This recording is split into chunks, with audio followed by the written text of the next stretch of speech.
नमस्कार।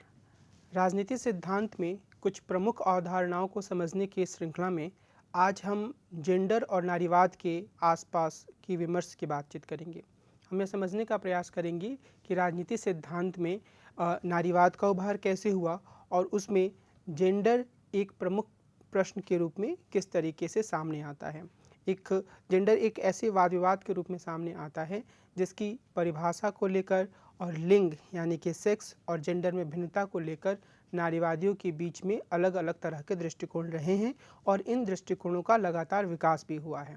तो आज की जो पूरी परिचर्चा है हम इन्हीं दो मुद्दों पर केंद्रित रखेंगे। हमें इस बात को समझने की ज़रूरत है कि जिसे हम नारीवाद कहते हैं उसे आम तौर पर अगर हम लोगों से बातचीत करें, समाज में जो ऐसे लोग हैं जो राजनीति विज्ञान में बहुत ज़्यादा पारंगत नहीं हैं या जो राजनीति विज्ञान में पारंगत हैं वो भी कई बार नारीवाद को एक नकारात्मक दृष्टिकोण से देखते हैं। नकारात्मक दृष्टिकोण का मतलब यह है कि उनका यह मानना होता है कि यह कुछ पढ़ी लिखी महिलाओं की तरफ से उठाई जाने वाली ऐसी आवाज़ है जो हर पारंपरिक संस्था जिसमें कि परिवार भी शामिल है को तोड़ने का प्रयास करती है और इससे समाज में एक तरह का उथल पुथल आ सकता है। इसलिए अक्सर हम देखेंगे कि जब हम लोगों से बातचीत करते हैं, महिलाओं के अधिकारों की बातचीत करते हैं, तो कुछ बिंदुओं पर जो बहुत सतही बिंदु होते हैं, जो आमतौर पर स्वीकृत बिंदु होते हैं, उनमें तो सहमति बन जाती है, लेकिन जैसे ही कुछ बुनियादी प्रश्न खड़े होते हैं, लोगों की भवें तनने लगती हैं। हम यह समझने का प्रयास करेंगे कि आखिर नारीवाद में पूरी दुनिया को कैसे देखा जाता है और नारीवाद की जो अलग अलग तरह के विचार हैं वो किस रूप में सामने आएँ। और निश्चित रूप से हम यह भी देखने का प्रयास करेंगे कि क्या इन विचारों में कुछ ऐसे पहलू हैं जो कि अपने आप में अंतर्विरोधी हैं या कुछ ऐसे पहलू हैं जिनसे सचमुच समाज के लोगों को परेशानी होनी चाहिए या फिर नारीवाद एक व्यापक परिवर्तन का एजेंडा प्रस्तुत करता है। मुझे ये उम्मीद है कि जब हम इन तरह तरह की अवधारणाओं से होकर गुजरेंगे तो हम नारीवाद के बारे में एक बेहतर समझ बना पाएंगे और हम इससे जुड़े अलग अलग तरह के वाद विवाद के बारे में ज़्यादा स्पष्टता से अपनी सोच का विकास कर पाएंगे।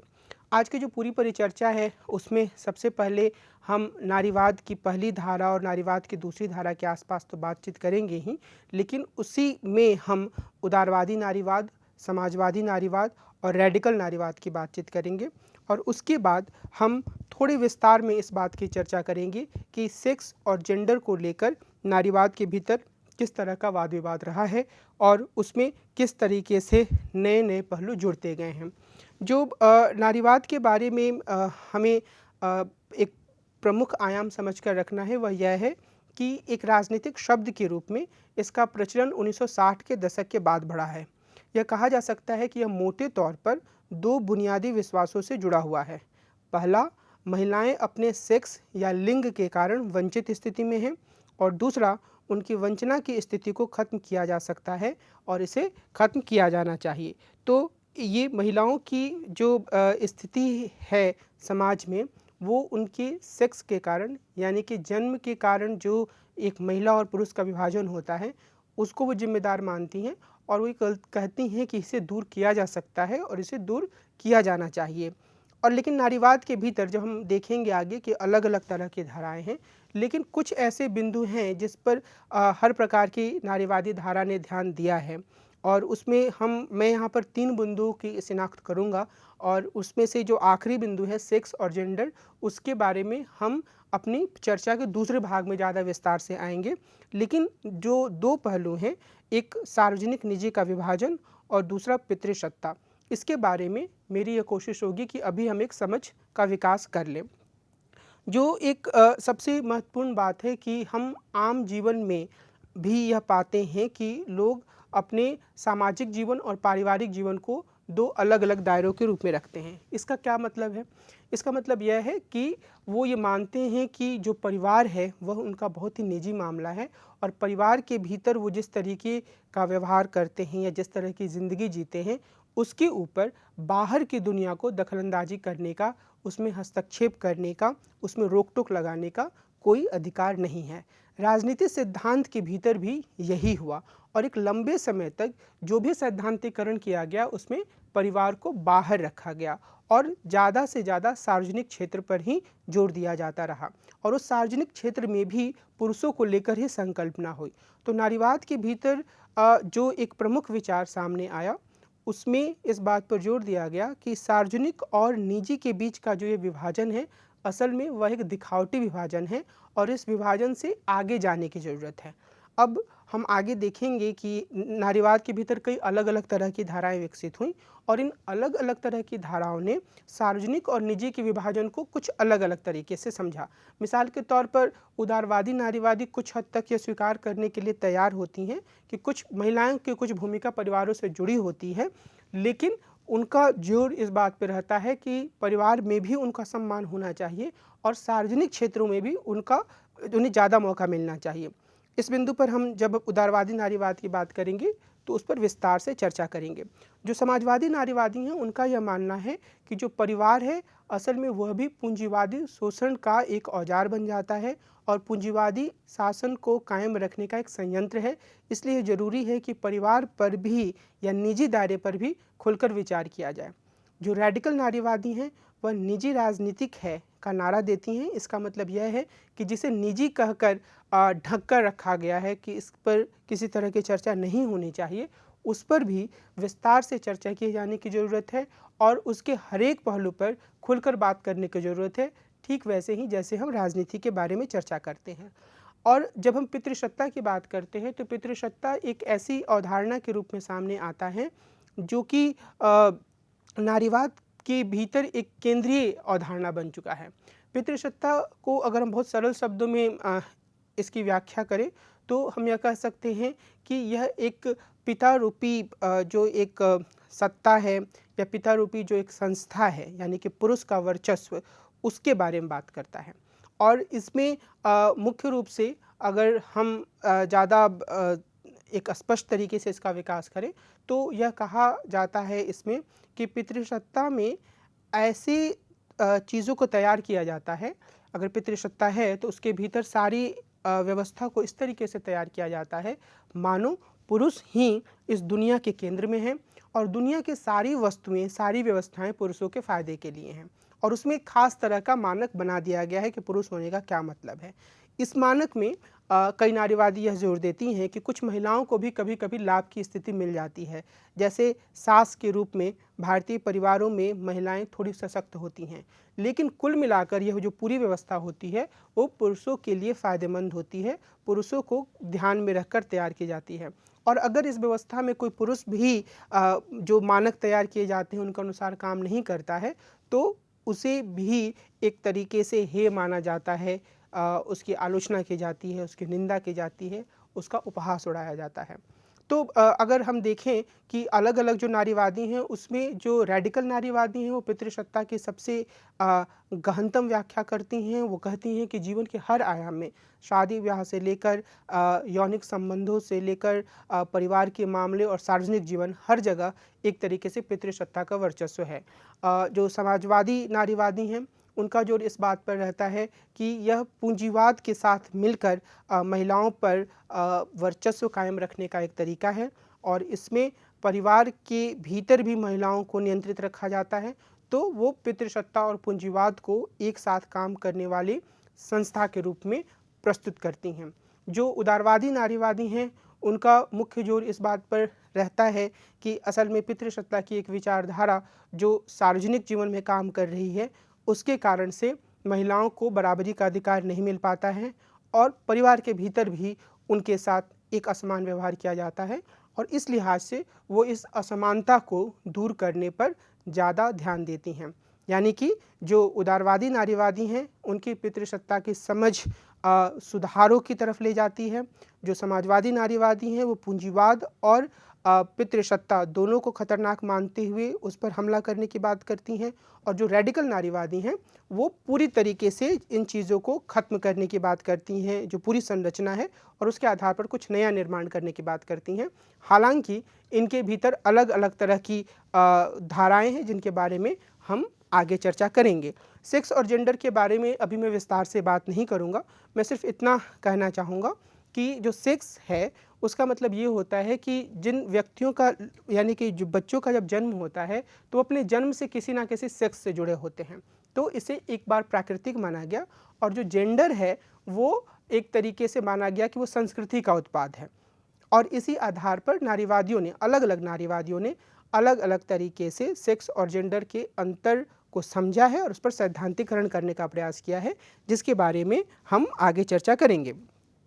अब हम बहुत ही संक्षेप में उदारवादी नारीवाद, समाजवादी नारीवाद और रेडिकल नारीवाद को समझने का प्रयास करेंगे। अमूमन मैरी वोस्टनक्राफ्ट द्वारा लिखित a vindication of rights of women, जो कि 1792 में प्रकाशित हुई थी, को आधुनिक नारीवाद की आरंभिक पुस्तक माना जाता है। इस दौर को नारीवाद की पहली धारा के रूप में जाना जाता है। और जो मैरी वोस्टनक्राफ्ट थी, उन्होंने इस बात पर जोर दिया कि जो अधिकार पुरुषों को दिए जाते हैं सार्वजनिक जीवन में, मसलन शिक्षा का अधिकार, मताधिकार का अधिकार, संपत्ति रखने का अधिकार, वो सभी अधिकार महिलाओं को भी दिए जाने चाहिए। और हर तरह के कानूनी और राजनीतिक अधिकारों को समान रूप से महिलाओं को देने पर जोर दिया गया। 19वीं सदी में इंग्लैंड और अमेरिका में कई महिला कार्यकर्ताओं ने महिलाओं को मताधिकार देने का आंदोलन चलाया। जॉन स्टुअर्ट मिल जैसे कई पुरुष सिद्धांतकारों ने भी महिलाओं को मताधिकार देने का समर्थन किया। जॉन स्टुअर्ट मिल ने हैरियट टेलर, जो उनकी पत्नी थी, उनके साथ मिलकर एक पुस्तक लिखी on the subjection of women. इसमें उन्होंने लिंग के आधार पर भेदभाव की आलोचना की। और नारीवाद की दूसरी धारा में भी कई ऐसी नारीवादी सामने आईं जिन्होंने निजी सार्वजनिक विभाजन की आलोचना की। अब ये जब हम नारीवाद की दूसरी धारा की बात करते हैं तो हमें यह याद रखने की ज़रूरत है कि असल में ये 1960 के दशक में आरंभ हुआ और उसका जो शुरुआती बिंदु था वह यह था कि जो नारीवाद की प्रथम धारा थी, जिसमें कि कानूनी अधिकारों के माध्यम से महिलाओं की मुक्ति को सुनिश्चित करने का प्रयास किया गया, वह नाकाम रही है। लेकिन इसका अर्थ यह नहीं है कि जो उदारवादी नारीवाद है उसकी भूमिका खत्म हो गई। उदारवादी नारीवाद की दूसरी धारा में, जिसमें कि परिवार के भीतर की असमानता, पितृसत्ता की गहन जकड़न और रेडिकल नारीवाद के उभार, इन सब पहलुओं पर जोर दिया गया, उसमें भी उदारवादी नारीवाद के कई पहलू प्रासंगिक बने रहें। मिसाल के तौर पर जब बेटी फ्रीडन ने अपनी पुस्तक द फेमिनिन मिस्टिक का प्रकाशन किया तो उसमें उन्होंने इसी बात पर जोर दिया कि किसी भी तरीके से जो यह दिखाया जाता है कि महिलाएं स्वाभाविक रूप से परिवार में रहना पसंद करती हैं, बच्चों को पालना पोसना ही उनका मुख्य काम होता है, वह असल में एक तरीके का रहस्य तैयार करना है। हकीकत यह है कि महिलाएं भी बाहर काम करना चाहती हैं, वे भी चाहती हैं कि उन्हें समान अधिकार मिले, वे भी चाहती हैं कि वे राजनीति में और रोजगार के अन्य क्षेत्रों में जाएं और वहां समान रूप से भागीदारी करें। तो इस आधार पर हम यह कह सकते हैं कि उदारवादी नारीवाद अभी भी, यानी कि नारीवाद के दूसरे दौर में भी काफ़ी हद तक प्रासंगिक बना रहा। अगर हम इसकी कुछ प्रमुख विशेषताओं पर ध्यान दें उदारवादी नारीवाद के, तो वो ज़्यादा स्पष्टता से हम यह समझ बना पाएंगे कि असल में यह किन मुद्दों पर ज़्यादा ध्यान देता है। इसमें जेंडर समानता की बात की जाती है, यानी कि अगर जो मेल और फीमेल, पुरुष और महिला का जो जेंडर है उसमें समानता होनी चाहिए, सबको एक ही तरह का कानूनी और राजनीतिक अधिकार मिलना चाहिए। ये व्यक्तिवाद की बात करती हैं, अर्थात एक व्यक्ति के रूप में जिस तरीके से पुरुष अपनी इच्छा के अनुसार जो चाहे वो कर सकता है, उसी तरीके से महिलाओं को भी यह अधिकार मिलना चाहिए कि वो अपनी इच्छा के अनुसार जो भी चाहे करें, वो जिस प्रोफेशन को, जिस काम को चुनना चाहती हैं वो चुनें, और इन तरीके के सारे अधिकार उनके पास भी होना चाहिए। और एक पारंपरिक राजनीति पर जोर देती हैं, यानी कि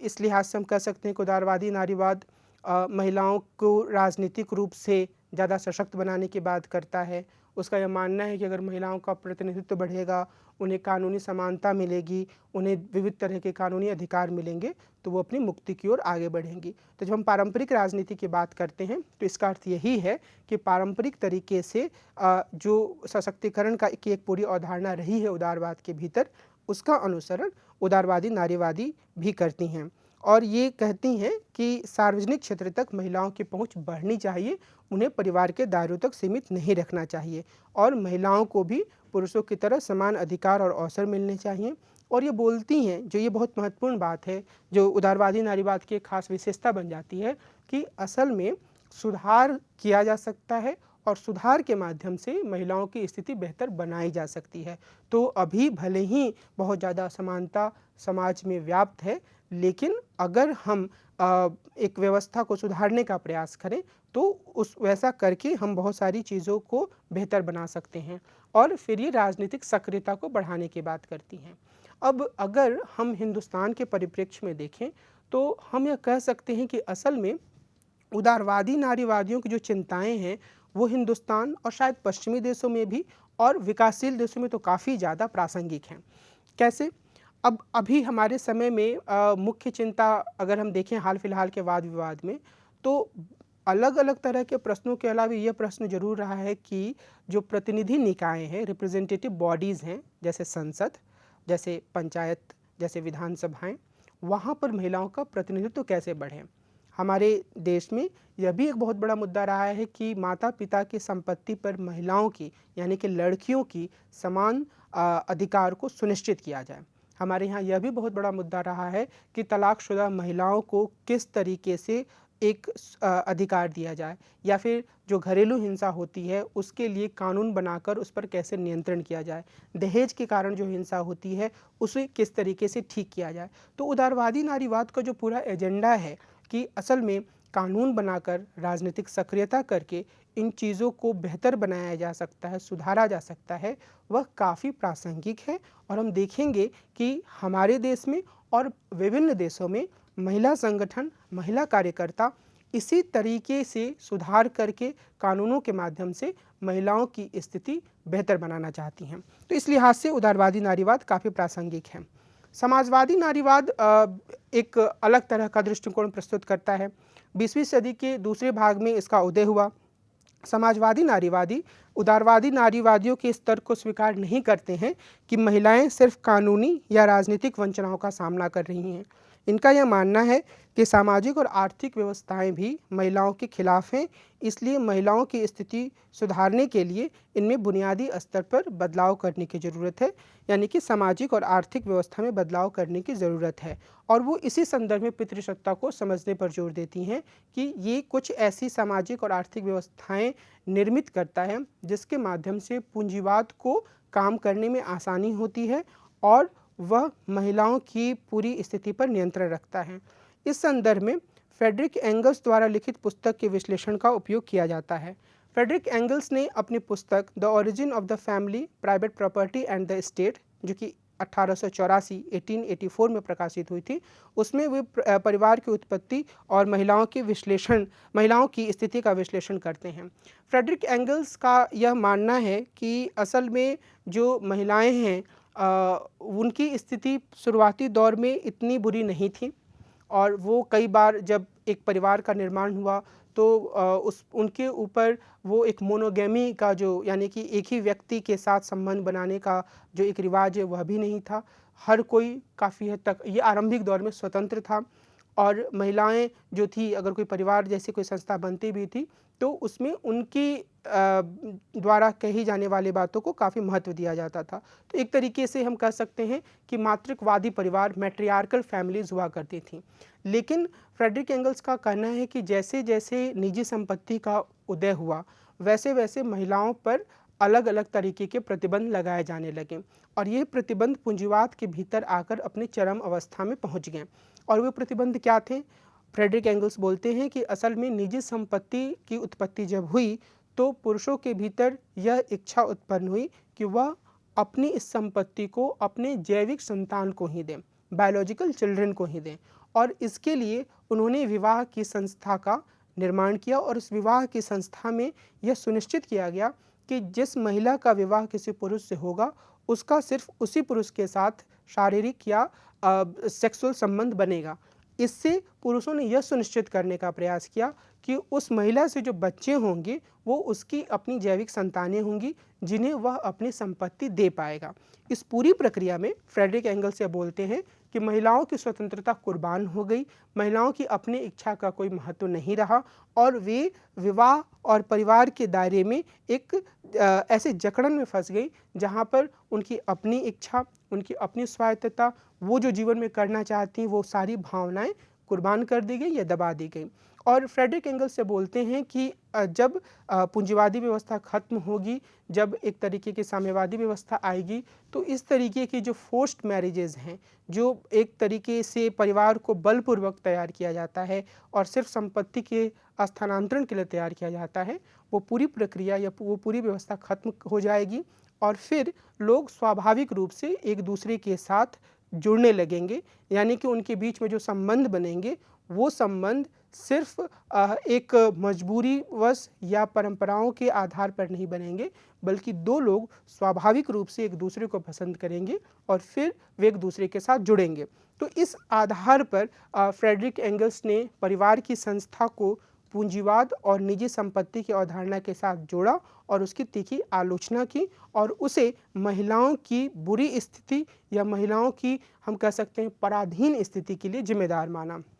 बहुत से समाजवादी नारीवादी यह मानती हैं कि महिलाएं पूंजीवाद के सुरक्षित श्रमिक सेना, रिजर्व्ड आर्मी के रूप में होती है, रिजर्व आर्मी ऑफ फोर्स के रूप में होती हैं,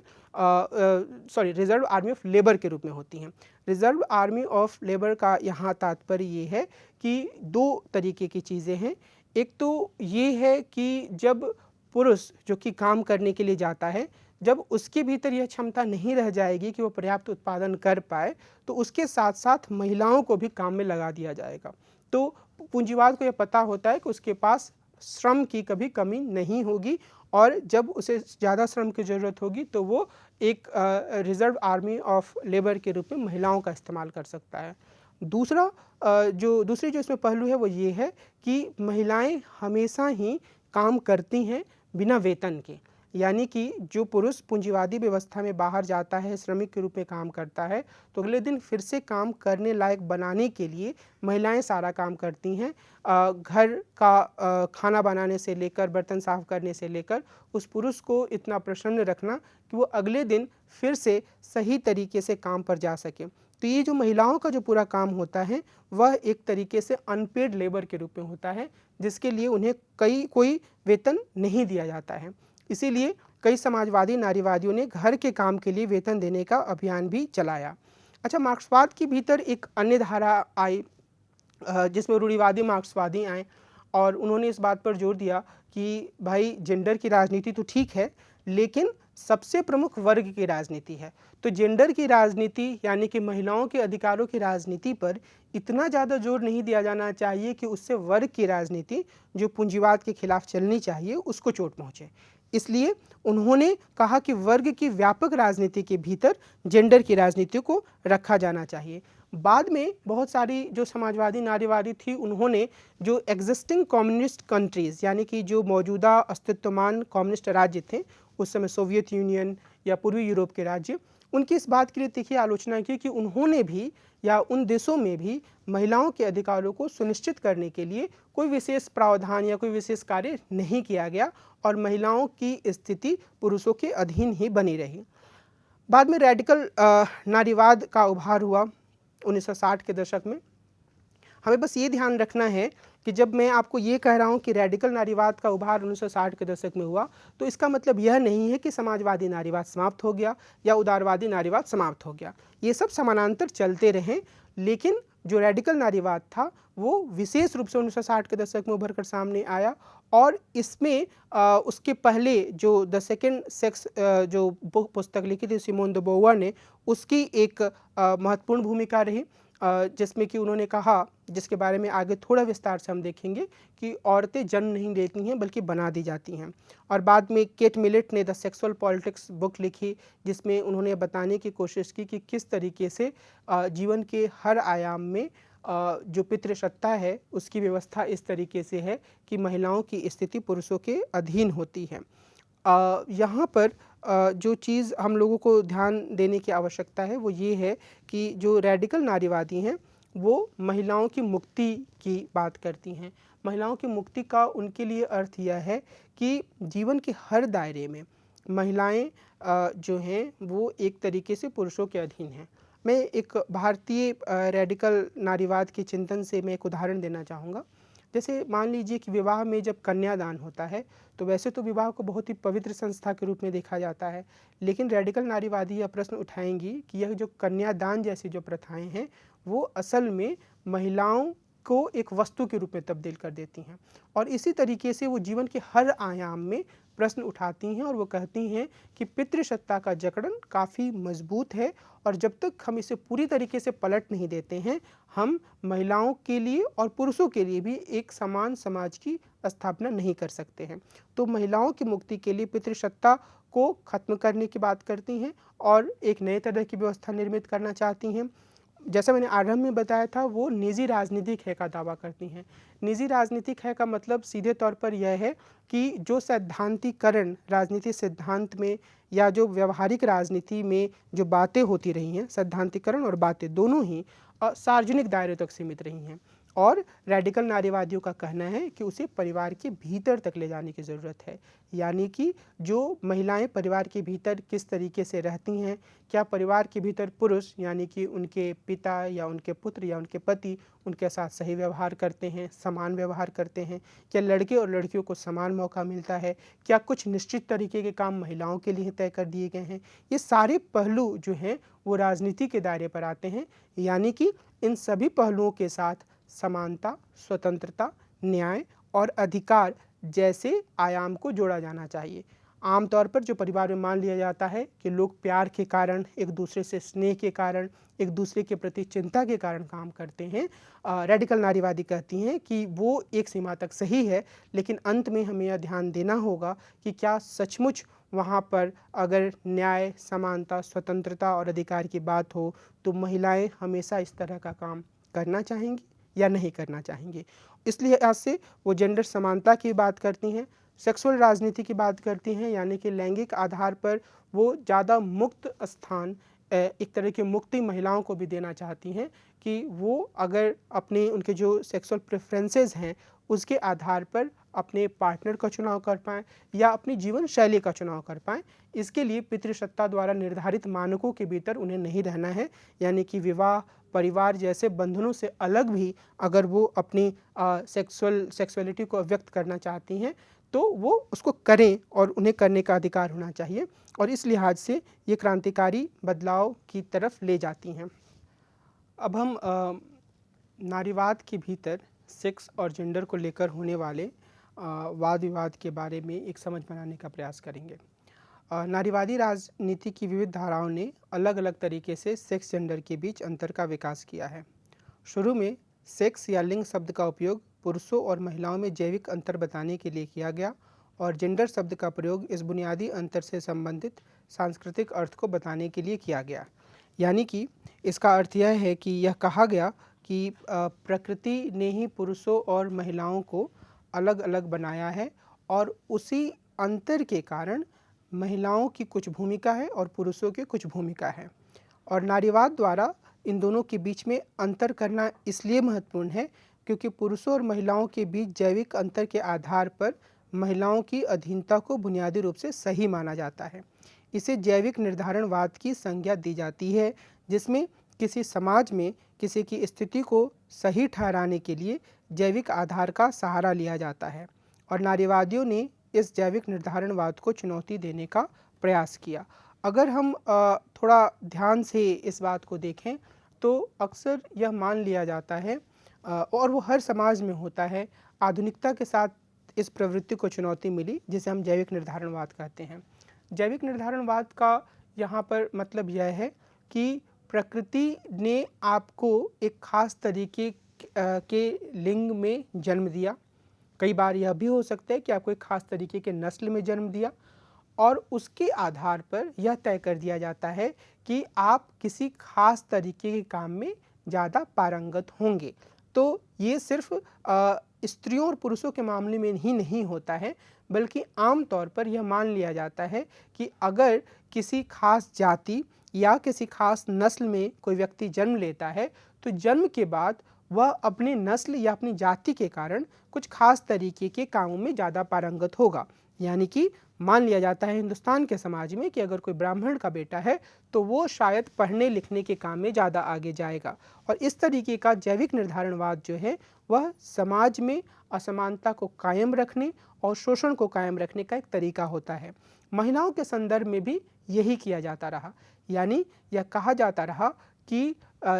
जैविक आधार पर, लिंग के आधार पर महिलाएं और पुरुष अलग अलग हैं और इसके कारण से जो पुरुष होता है वो ज़्यादा शक्तिशाली होता है, पुरुष जो होता है वो ज़्यादा तार्किक होता है, पुरुष जो होता है वो ज़्यादा साहसी होता है, इसलिए उसे घर के बाहर का काम करना चाहिए। महिलाएं जो होती हैं वो नाजुक होती हैं, उनके भीतर ज़्यादा शारीरिक श्रम करने की क्षमता नहीं होती है, उनके भीतर ज़्यादा तार्किकता से सोचने की क्षमता नहीं होती है, इसलिए उन्हें घर के कामों को संभालना चाहिए जिसमें कि ज़्यादा शारीरिक श्रम की ज़रूरत नहीं होती है, जिसमें कि तार्किकता की ज़रूरत नहीं होती है, जहाँ पर प्यार, सद्भाव और मेल जोल से काम चल सकता है। तो नारीवादियों ने इस जैविक निर्धारणवाद पर सवालिया निशान लगाया और उन्होंने ये कहा कि यह जैविक निर्धारणवाद दरअसल एक तरीके से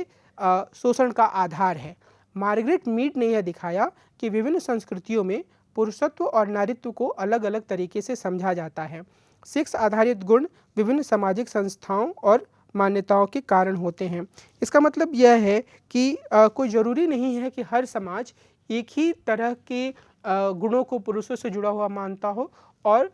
कोई दूसरा समाज दूसरे उसी तरीके के गुणों का अनुकरण करता हो।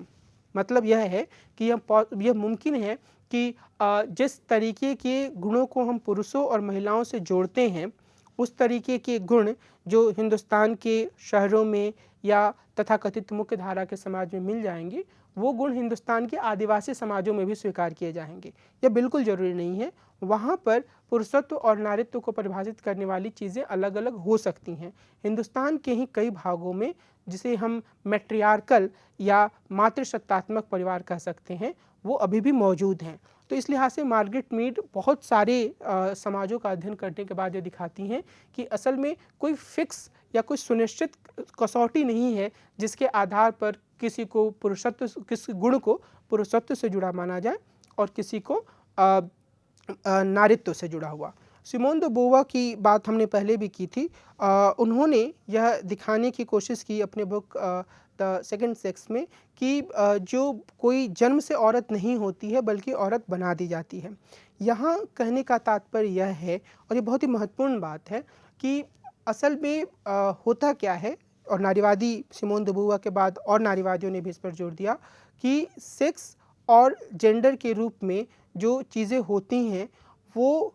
एक सेक्स के स्तर पर तो अलगाव होता है, लेकिन जेंडर को निर्मित किया जाता है और सेक्स को कई बार उसके लिए आधार का इस्तेमाल किया जाता है। और लेकिन सांस्कृतिक स्तर पर भी बचपन से ही लड़कियों और लड़कों को इस तरीके से प्रशिक्षण दिया जाता है मानो वो दो अलग अलग तरह के जेंडर हों, दो अलग अलग तरह की निर्मितियाँ हों। इसका अर्थ क्या है? इसका अर्थ यह है कि जब बच्चों का जन्म होता है और उनमें से कोई एक लड़का होता है और कोई एक लड़की होती है, और वो जैसे जैसे बड़े होते हैं वैसे वैसे उनका सामाजिकरण इस तरीके से किया जाता है जिसमें यह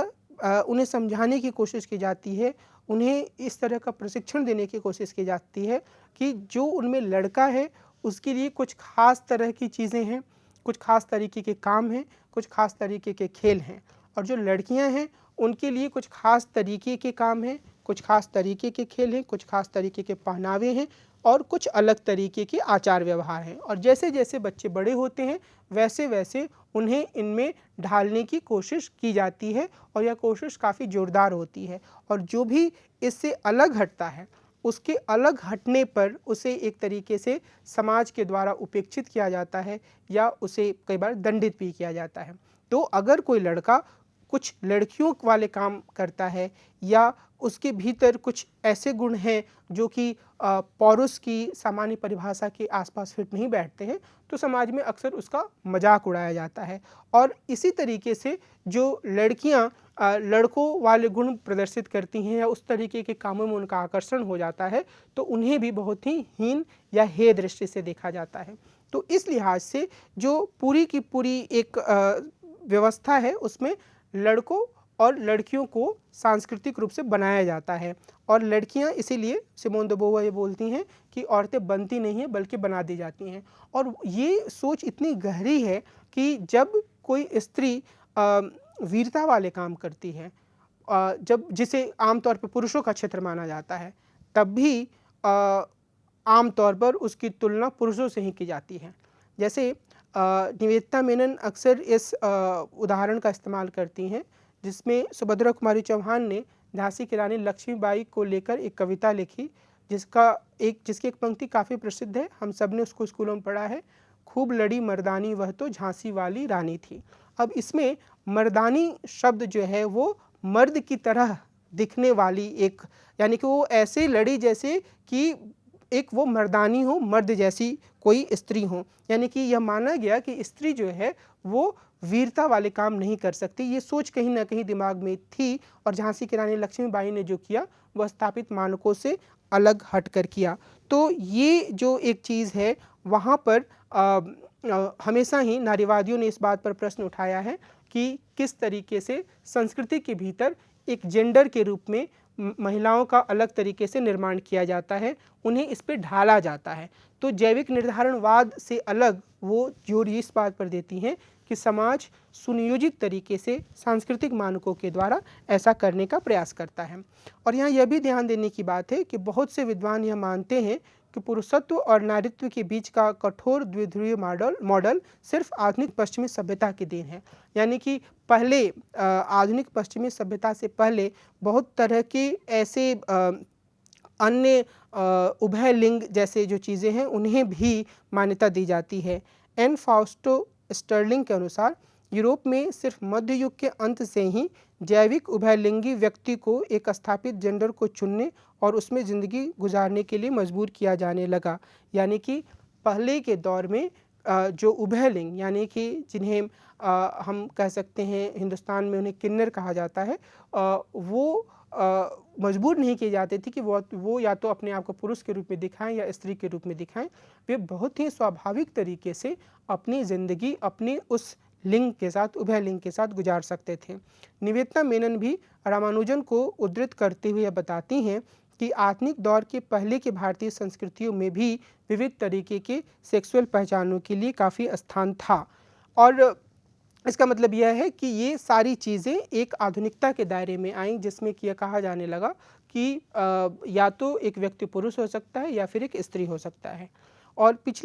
लेकिन सेक्स और जेंडर के बीच में जो ये वाद विवाद है नारीवाद के भीतर, उसमें पिछले कुछ समय में काफ़ी हद तक बदलाव भी आया है। काफ़ी नई तरह की चीज़ें उसमें जुड़ी हैं, नए तरह के वाद विवाद उसमें जुड़े हैं, जिन्हें समझना काफ़ी आवश्यक है। और इसमें 4 तरीके के मुख्य विकास हुए हैं। पहली बात जो है वो एलिसन जैगर आदि जैसे विद्वान ये करते हैं, और इनका यह कहना है कि सेक्स और जेंडर के बीच में एक तरह का द्वंद्वात्मक जुड़ाव होता है। द्वंद्वात्मक जुड़ाव से उनका मतलब ये है कि अगर एक खास तरीके के लिंग वाले व्यक्ति को किन्हीं खास कामों से दूर रखा जाता है, तो फिर वो व्यक्ति या वो उस लिंग का से जुड़े व्यक्ति कई पीढ़ियों के बाद असल में वैसे ही बन जाते हैं। यानी कि अगर हम अपने शरीर के किसी अंग का इस्तेमाल नहीं करते हैं तो काफ़ी समय के बाद वो अंग अपने आप शिथिल या एक तरीके से हम कह सकते हैं कि अनुपयोगी सा बन जाता है। तो एलिसन जैगर का यह कहना है कि जब एक बार महिलाओं को घर के कामों तक सीमित कर दिया गया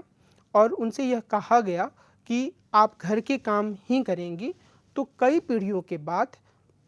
महिलाओं की, यानी कई पीढ़ियों से यहाँ पर मतलब है कि 10 पीढ़ी 20 पीढ़ी या उससे भी ज़्यादा, मानव सभ्यता के आरंभ से लेकर अभी तक महिलाओं की शारीरिक स्थिति ऐसी हो गई जिससे वो खुद को इस तरीके के मजबूत शारीरिक श्रम वाले कामों को करने में असमर्थ पाने लगीं। और जो एलिसन जैगर हैं वो इस बात पर जोर देती हैं कि असल में हम सीधे तौर पर यह नहीं कह सकते हैं कि जो महिलाएं हैं वो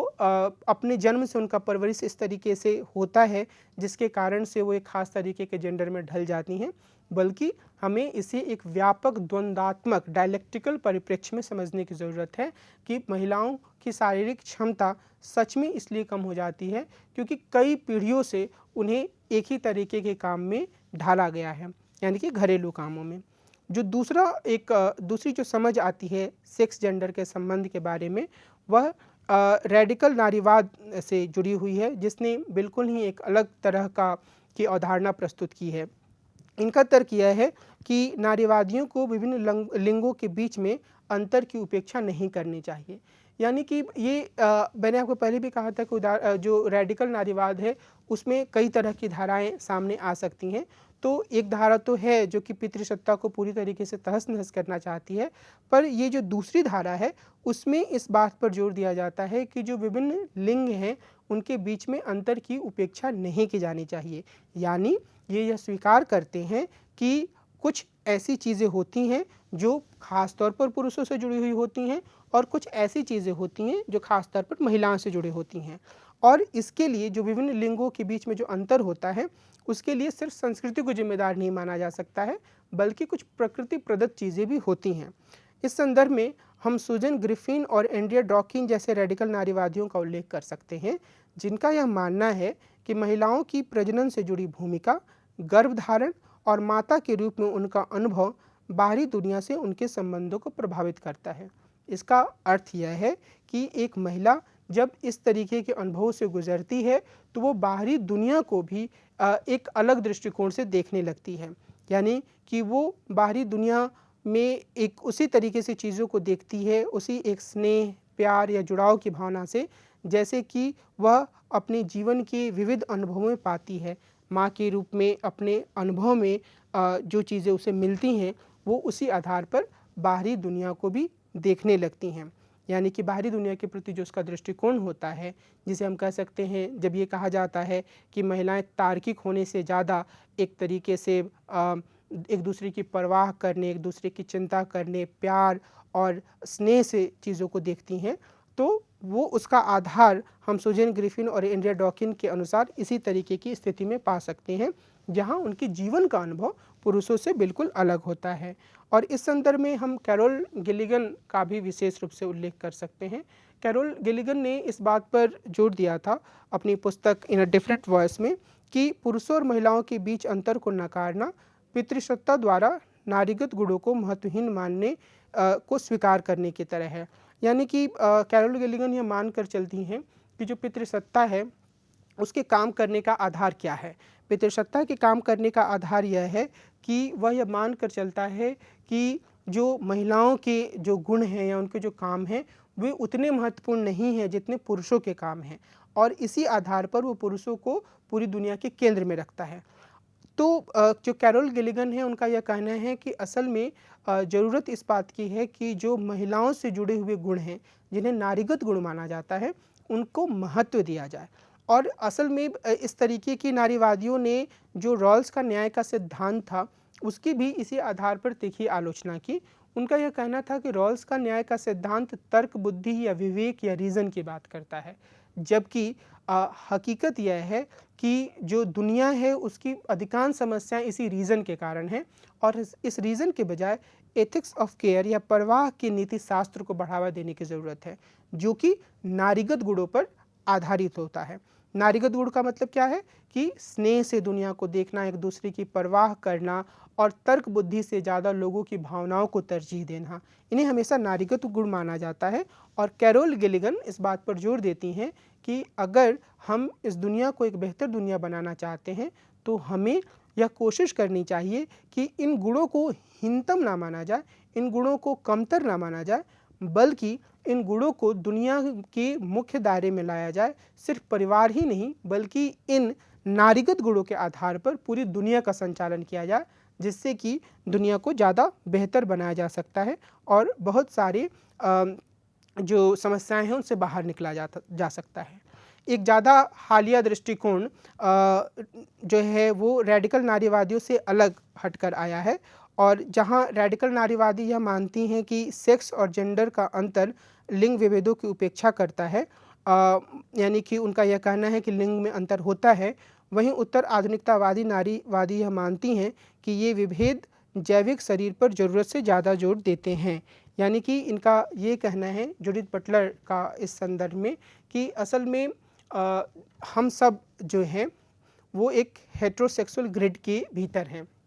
अब हेटेरोसेक्सुअल ग्रिड में उनका कहना ये है कि सांस्कृतिक मानकों के आधार पर कुछ जैविक चीज़ों की निर्मित की जाती है और उन जैविक चीज़ों को एक प्राकृतिक तथ्य के रूप में प्रस्तुत किया जाता है। इसका अर्थ क्या है? इसका अर्थ ये है, अगर मैं बहुत ही सरल उदाहरण से आरंभ करूं तो, कि यह हम सबको यह सिखाया जाता है कि जो स्वाभाविक संबंध है स्त्री और पुरुष के बीच में ही होता है। अगर हम सेक्सुअल संबंधों की बात करें, परिवार की बात करें,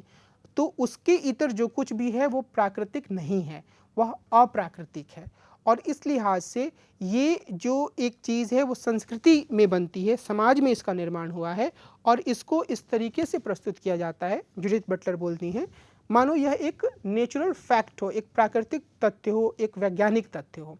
तो असल में इनका यह कहना है कि जो अलग अलग तरह की चीज़ों को, यानी कि जो सेक्स को हमारे सामने प्रस्तुत किया जाता है, उस प्रस्तुतिकरण में विज्ञान या प्राकृतिक तथ्यों पर जोर दिया जाता है, लेकिन असल में वह एक निर्मित होती है समाज की। एलिसन जैगर ने एक अध्ययन किया अमेरिका के बारे में कि ऐसे बच्चे जिनका जन्म होता है और जन्म के बाद वो ना तो पुरुष के लिंग के होते हैं ना स्त्री के लिंग के होते हैं, तो फिर उनका क्या होता है? एलिसन जैगर ने अपने इस अध्ययन में यह पाया कि असल में होता ये है कि जो माता पिता होते हैं वो बच्चों के जन्म के बाद डॉक्टर के पास जाते हैं और डॉक्टर से यह बताने की या यह कहने इस तरह का बदलाव करने की गुजारिश करते हैं कि भाई हमारे बच्चे को आप या तो लड़का बना दीजिए या फिर लड़की बना दीजिए।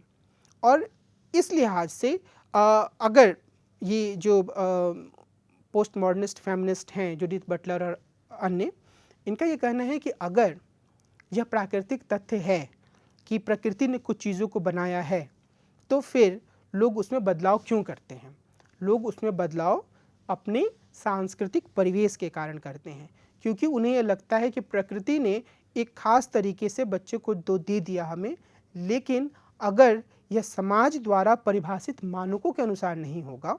तो समाज इसे स्वीकार नहीं करेगा और हमारे यानी कि उनके बच्चों की ज़िंदगी, जो कि हम कह सकते हैं उभय लिंग के रूप में है, किन्नर के रूप में है, उनका जो सेक्स है वह स्पष्ट नहीं है कि वो लड़की है या लड़का है, तो उनकी ज़िंदगी आने वाले समय में समाज में बड़ी ही एक तरीके से दुखद हो जाएगी, उन्हें कई तरीके की बाधाओं का सामना करना पड़ेगा। तो इस लिहाज से इनका ये कहना है कि ये जो विभाजन है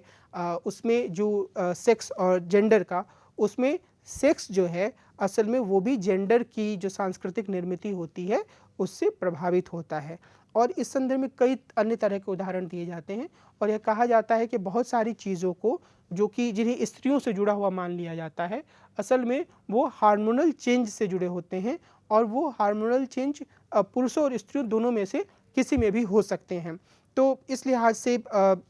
इन सभी पहलुओं की आलोचना करने की ज़रूरत है और इन्हें एक नए दृष्टिकोण से देखे जाने की ज़रूरत है। तो ये जो तीसरी धारा है उसमें इस पहलू पर जोर दिया जाता है कि हमें लिंग को भी सामाजिक निर्मिति के रूप में या समाज और संस्कृति के द्वारा बनाई गई वस्तु के रूप में देखने की ज़रूरत है। सेक्स और जेंडर के विभाजन का जो चौथा पुनर्विचार है उसमें यह माना जाता है कि जेंडर बहुत से पहचानों के घेरे में स्थित है। इन पहचानों में जाति, वर्ग, नस्ल और धर्म प्रमुख हैं। इसके आधार पर महिलाओं के हित भी अलग अलग होते हैं और जेंडर के बारे में सैद्धांतिकरण करते समय इन पहलुओं को समझने की ज़रूरत है। इसका सीधा सा मतलब यह है कि यह सोच बढ़ी है। अगर हम हिंदुस्तान के यानी कि अपने देश के संदर्भ में बात करें तो यह सोच बढ़ी है कि अगर एक महिला है तो हम यह नहीं कह सकते हैं कि वो उसी समस्या का सामना कर रही है जैसे समस्या का सामना दूसरी महिला कर रही है। मिसाल के तौर पर अगर एक महिला का जन्म दिल्ली में होता है और किसी एक अन्य महिला का जन्म बिहार या हरियाणा के पिछड़े हुए गांव में होता है, एक महिला का जन्म दिल्ली की उच्च जाति में होता है और दूसरी महिला का जन्म बिहार या हरियाणा के पिछड़े गांव की निचली जाति में होता है, तो वो दोनों अलग अलग तरह की परिस्थितियों में होंगी। और जब भी हम नारीवादी दृष्टिकोण से या सेक्स और जेंडर के विभाजन के संदर्भ में उनकी स्थितियों पर बातचीत करेंगे तो हमें उनके बीच के अंतर को ध्यान में रखना होगा। और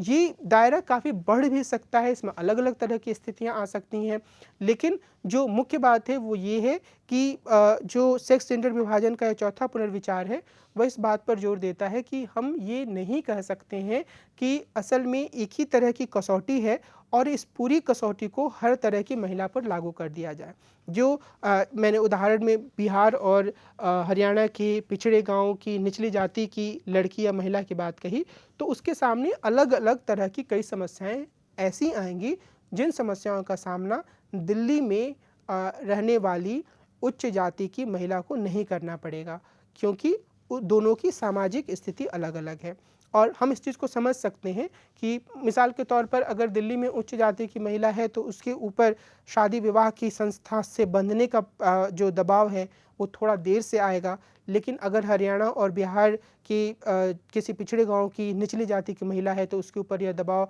जैसे ही वो वयस्क होगी वैसे आने लगेगा। दिल्ली की लड़की को पढ़ने का मौका तुलनात्मक रूप से ज़्यादा मिल सकता है बनिस्बत बिहार और हरियाणा की पिछड़ी गांवों की पिछड़ी जाति की महिला के। और इसी तरीके के कई अंतर हो सकते हैं वर्ग के आधार पर, नस्ल के आधार पर, जाति के आधार पर। तो इनका ये कहना है कि जब भी हम इन चीज़ों को विचार करें तो हम इस चीज़ को ध्यान में रखें कि हर महिला जो है वो कई तरीके की पहचानों के घेरे में स्थित है और जब भी हम कोई सैद्धांतिकरण करते हैं तो हमें इन पहचानों पर ध्यान देने की आवश्यकता होती है। 1990 के दशक में अगर हम नारीवाद की स्थिति पर ध्यान दें तो 1990 का दशक और उसके बाद का दशक कुछ खास तरीके के बदलावों का गवाह बना। जैसे एक तो बात यह हुई कि बड़ी संख्या में विकासशील देशों में नारीवादी संगठन उभर कर सामने आए और उन्होंने नारीवाद से जुड़े विमर्श को आगे बढ़ाया। अगर हम हिंदुस्तान या भारत यानी कि अपने देश की बात करें तो मैं देखेंगे कि बहुत सारी जो नारीवादी संगठन हैं वो 1980 के दशक के आखिर और 1990 के दशक के बाद से ज़्यादा सक्रिय हुई और इन्होंने समाज में काफ़ी हद तक बदलाव भी किया। कई महत्वपूर्ण मुद्दों को इन्होंने आगे बढ़ाया। स्त्रियों या लड़कियों की एक पूरी पीढ़ी और लड़कों की एक पूरी पीढ़ी की सोच में इन्होंने बदलाव किया और यह एक गतिशील प्रक्रिया के रूप में अब भी जारी है। लेकिन अगर हम व्यापक परिप्रेक्ष्य में यानी कि पश्चिम को साथ में रखते हुए इस पर बात करें तो इसमें दो तरह की प्रवृत्तियां सामने आती हैं। पहला तो ये है कि जो नारीवादी संगठन थे उनकी रैडिकल प्रवृत्तियां कम हो गई और इसके कारण उत्तर नारीवाद जैसे विचार सामने आए और उत्तर नारीवाद जैसे विचारों में इस बात पर जोर दिया गया कि मोटे तौर पर नारीवाद के लक्ष्य हासिल कर लिए गए हैं, इसलिए अब नारीवादी आंदोलन को नारीवाद से आगे बढ़ने की ज़रूरत है, यानी कि इसे समाज के अन्य पहलुओं या अन्य आयामों पर भी ध्यान देने की ज़रूरत है। काफ़ी हद तक यह सेक्स और जेंडर के बारे में जो चौथा एक पुनर्विचार या नए तरह की जो सोच आई थी, जिसमें यह कहा गया था कि एक महिला भी विविध तरह के संबंधों के घेरे में स्थित होती है और जब भी हम उसके बारे में बात करते हैं तो हमें उन घेरों का ध्यान में रखना चाहिए। तो इस तरह की जो सोच थी उससे ये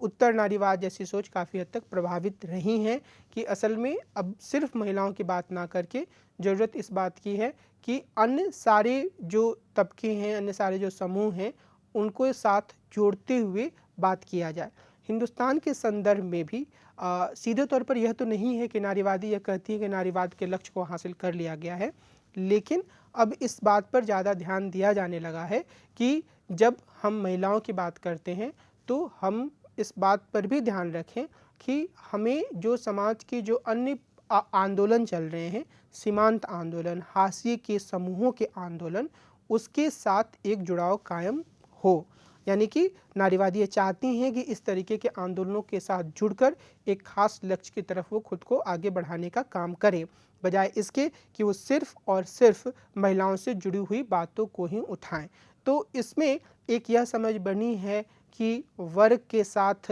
नारीवाद का जुड़ाव हो, जाति के साथ नारीवाद के विश्लेषण आगे बढ़े, या फिर जो अलग तरीके की एक सांप्रदायिकता का जो प्रश्न है, उसके बारे में भी एक अलग और ज़्यादा गहरी सोच को सामने लाया जाए। मिसाल के तौर पर शाहबानो मामला जब हिंदुस्तान में आया तो नारीवादियों ने ये एक स्पष्ट स्टैंड लिया कि हमें इसमें जो महिला के साथ गलत हुआ है उसके साथ जाना है, और ये उनका स्टैंड या उनका दृष्टिकोण हमेशा ही कायम रहा। लेकिन बाद के दौर में कई नारीवादी, मिसाल के तौर पर निवेदिता मेनन और अन्य, यह मानने लगी कि असल में ये पूरी की पूरी जो सोच है वो एक तरीके से सांप्रदायिक राजनीति के द्वारा इसका इस्तेमाल किया जा रहा है। तो अब वो जब इस पे अपनी रणनीति बनाती हैं तो वो इन दोनों पहलुओं को ध्यान में रखती हैं। एक, मुस्लिम महिलाओं के अधिकार को सुनिश्चित किया जाना चाहिए, जिसका कि उल्लंघन शाहबानो मामले में किया गया, और दूसरा कि इसमें हमें यह भी ध्यान रखना है कि हम ऐसा करते हुए, यानी कि नारीवादी यह बोलती हैं कि वे ऐसा करते हुए सांप्रदायिक राजनीति की मदद ना करें। मुझे उम्मीद है आप शाहबानो मामले के बारे में जानते होंगे। ये जब मामला सामने आया था 1980 के दशक के मध्य में, तो अदालत ने यह कहा था कि एक मुस्लिम पुरुष को अपनी तलाकशुदा महिला शाहबानो को एक तरीके से जीविका के लिए खर्च देना पड़ेगा। लेकिन मुस्लिम संगठनों ने इसका यह कहते हुए विरोध किया कि यह उनके धार्मिक मामलों में हस्तक्षेप है, और बाद में राजीव गांधी की सरकार ने संसद में एक कानून लाकर अदालत के निर्णय को बदल दिया था, जिसका कि सिर्फ सांप्रदायिक संगठनों ने ही तुष्टीकरण की नीति कहते हुए विरोध नहीं किया, बल्कि महिला संगठनों ने भी विरोध किया। तो ये एक पूरी प्रक्रिया जो है वो पूरे विश्व में देखी जा रही है कि नारीवादी संगठन अब दूसरे तरह की चिंताओं से भी खुद को जोड़ रही हैं। दूसरी प्रक्रिया यह सामने आई है कि नारीवाद के भीतर विविधता बढ़ी है।